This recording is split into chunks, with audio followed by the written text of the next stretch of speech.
We now want to get you to Pasadena, California. Officials there are giving us an update on the Eaton Fire, which still continues to rage. Let's listen.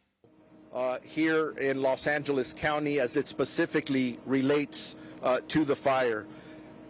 Anytime I talk about numbers, whether they are fatalities or we're talking about potential looting arrest, I'm going to tell you something. The number just continuously fluctuates, and it's because we're still in a very chaotic scenario. And just to give you an idea, and I'm surrounded by a lot of firefighters, and the fire chief will come up and talk next, we're still working in a very fluid and active environment, meaning that there are still spot fires going on in areas, there's gas leaks. So when people are asking us for numbers of fatalities, we want to give them to you, but we have to wait until it's safe for our personnel to be able to go in there and do this right, because to some people, the death toll may just be a number. To us, on our side of the fence and public safety, each one of those numbers is a family member. We're going to have to make notifications with our partners at the coroner's office to let them know that they're not going to see their family members anymore. So just again, it's preliminary and it's absolutely going to change. But as of right now, and we stated this yesterday, we do have confirmed 5 deaths between Palisades and the Eaton Fire. But that number, again, is going to change as more information comes in and when we start to get into the damaged area. The homicide detectives for the LA County Sheriff's Department are trying to get into the locations to process the scenes, but they've been delayed for the dangerous conditions that I just spoke about. But once homicide is able to get in there, they'll do the death investigations, and then we'll have more complete information that a lot of people are asking us for. I also want to mention that our team has been working on a curfew. Our goal is to attempt to implement a curfew within the specific impacted areas around the 2 fire areas, both for Palisades and Eaton. As we work through the legal process to get that done, the goal is to try and implement it tonight. If we're not able to do that, that may happen maybe by tomorrow night. That curfew looks like it'll be from 6 p.m. To 6 a.m. Again, 6 p.m. to 6 a.m. That will be the goal. We will be enforcing that.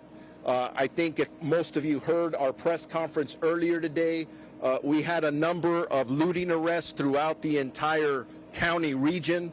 That is unacceptable behavior.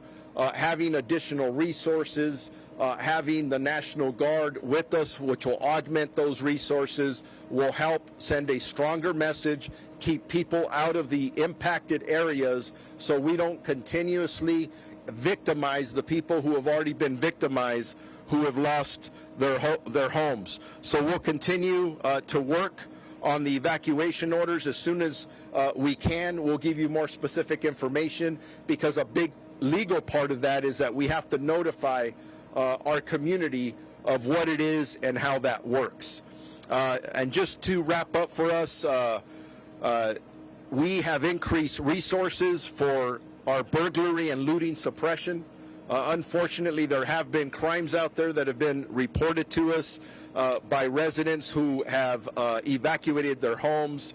Our deputies continue to do an amazing job of conducting humanitarian missions, and they've had many, many rescues. And I do want to stress that the majority of the people they are having to rescue out of homes and vehicles are individuals that chose not to evacuate, not only putting themselves in danger, but putting the first responders in more significant danger. So please, you hear this over and over, when somebody tells you to mandatory evacuate, please evacuate.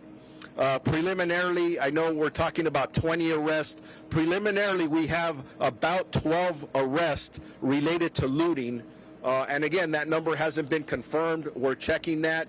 We're also getting the number of about 16, and that's at the multiple impacted areas throughout the county of Los Angeles. But we'll continue to collaborate And as I stated earlier, I'm in constant contact with the California Office of Emergency Services. That's where we made the official request for the California National Guard. I've been in communication with the Commissioner of the California Highway Patrol.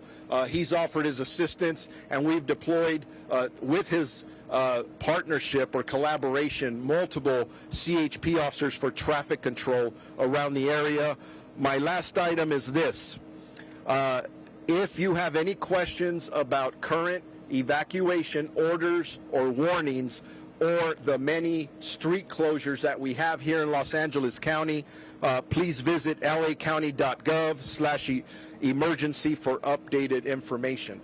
And with that, I am going to now introduce... All right, that's the latest information from Sheriff Robert Luna. He is in Pasadena near the Eaton Fire, where there continues to be an immediate threat to life. People are told to evacuate there. We'll continue to watch all the updates out of Southern California throughout the evening.